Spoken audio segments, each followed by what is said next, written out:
一年有30萬間鋪頭執笠，甚至有啲客啱啱充完錢，第二日間鋪就捲款走佬。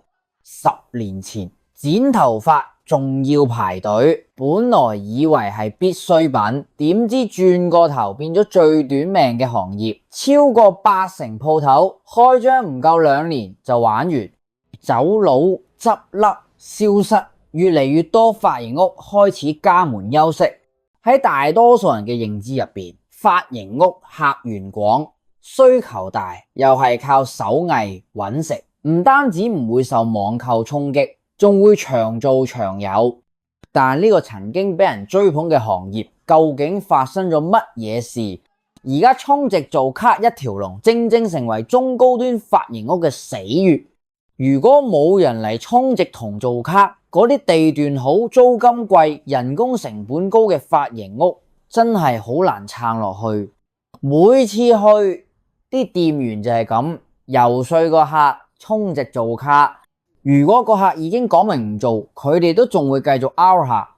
見你冇反應，態度即刻變晒，特登縮短洗頭同剪髮時間，落手仲要特別重。呢種服務趕走咗無數客仔。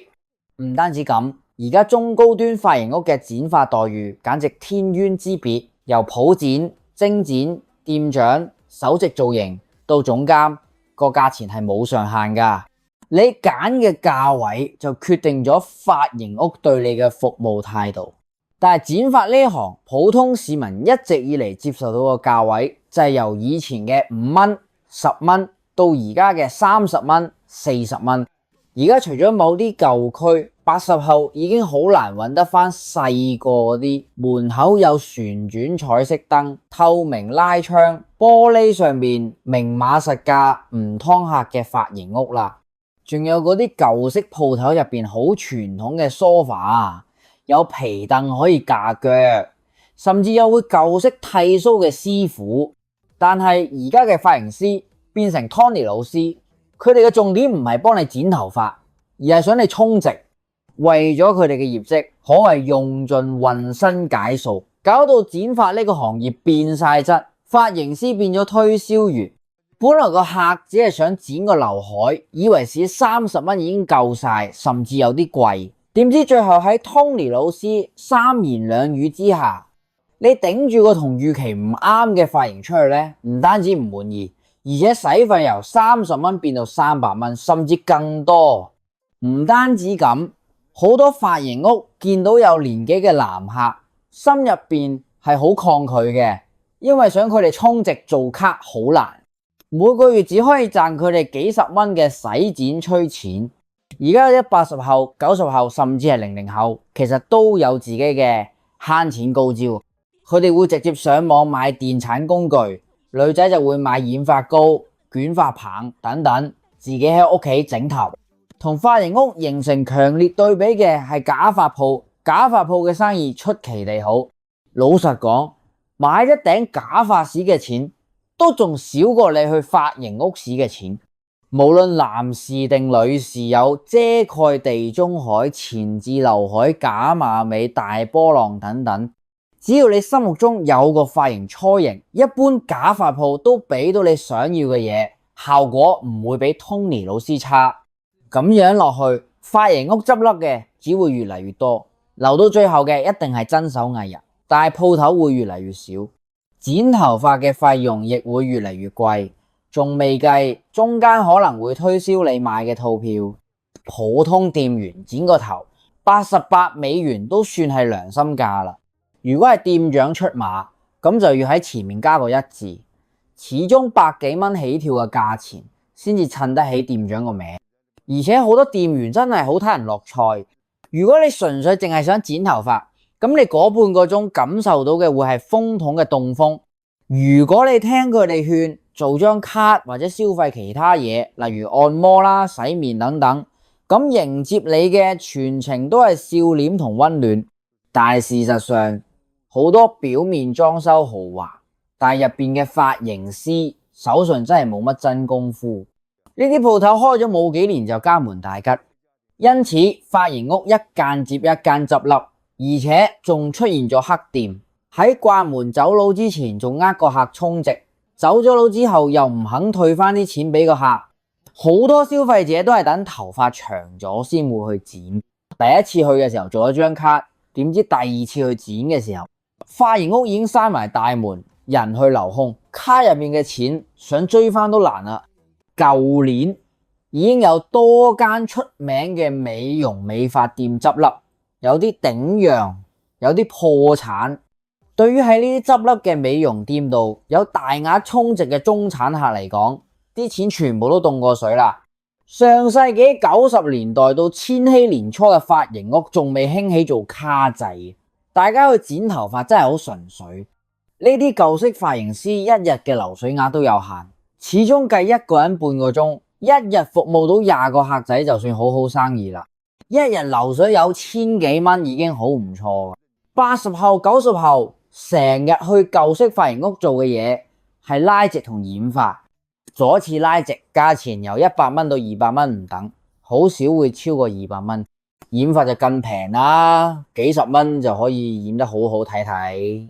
而家嘅高端髮型屋拉直比較少啦，燙捲嘅生意反而多咗，有燙就有染，價錢同以前比，後邊要多加個大膽啲揀一間裝修富麗堂皇嘅高端髮型屋做個燙染項目，袋入邊冇2000蚊都走唔出嚟，唔係真中產都真係唔敢入去，因為你唔知原來植髮係論根計，唔係論一頭計。唔知幫你剪頭髮嘅係總監定首席。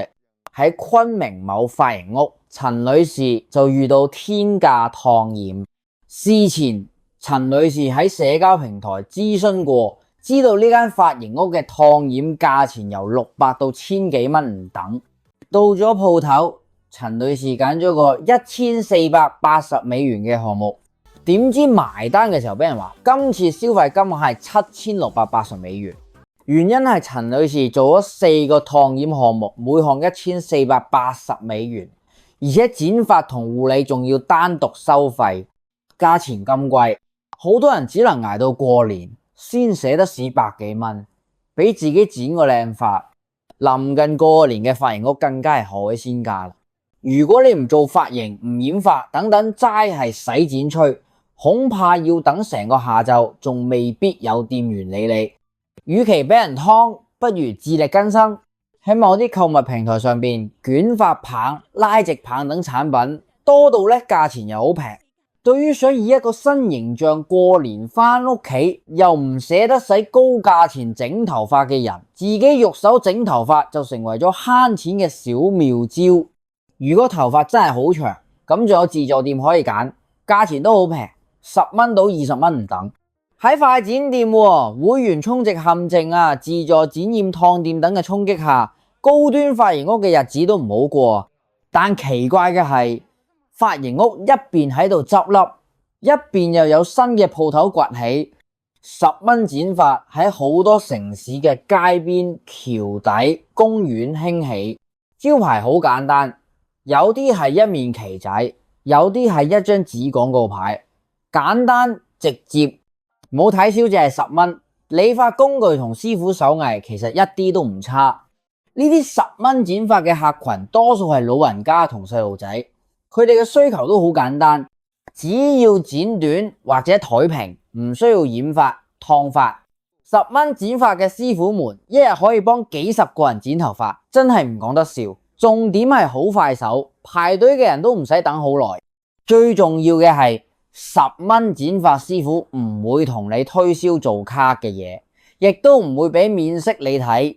有好口碑嘅髮型屋，佢哋聽得明客嘅需求，價錢平，態度又好，又唔推銷，唔做卡。男士30蚊左右，女士45蚊左右，就深得消費者嘅歡心啦。據企查查數據顯示，2014年有關美髮嘅企業註冊數量只係得8.58萬間，但到咗2020年啊，呢個數量飆升到17.41萬間。但由2020年開始，美髮行業開始走下坡路，有關美髮嘅企業註冊數量越嚟越少。2023年係17.23萬間。同2020年比冇增長，反而減少咗。其實對於高端髮型屋嘅客群係中產，中產唔會討厭美髮項目貴，但係討厭技術唔值咁高價。有啲高端髮型屋可以一直企得穩，都係靠好用料、好口碑、真技術、好服務，先可以令中產客群持續消費，而唔係靠水人、靠開頭去呃中產掏銀包。而家啲髮型屋就係呃騙，店員不斷推銷各種充值卡，少數髮型屋仲直情走佬。嗰啲喺執笠美容店有大額充值嘅客，預先儲嘅錢好難追得返，凍過水啦。所有商業嘅終點都係信任。當髮型屋用做卡陷阱同天價單嚟透支信用嘅時候，呢個行業嘅崩潰就已經注定。可能呢場危機正正係重生嘅契機。剪走暴利泡沫，先至可以長出真正健康嘅產業生態。髮型屋嘅冷清係快剪嘅勝利，係自己剪髮嘅普及。一間細細嘅髮型屋，磨練嘅係手上功夫，扎根嘅係腳下土地。佢嘅寒冬已經嚟到，春天仲會遠咩？剪髮係剛需，唔代表佢就應該俾人當做流水線割韭菜。佢係一門最簡單亦都最難嘅生意，靠嘅係信任、回頭率同埋唔折騰。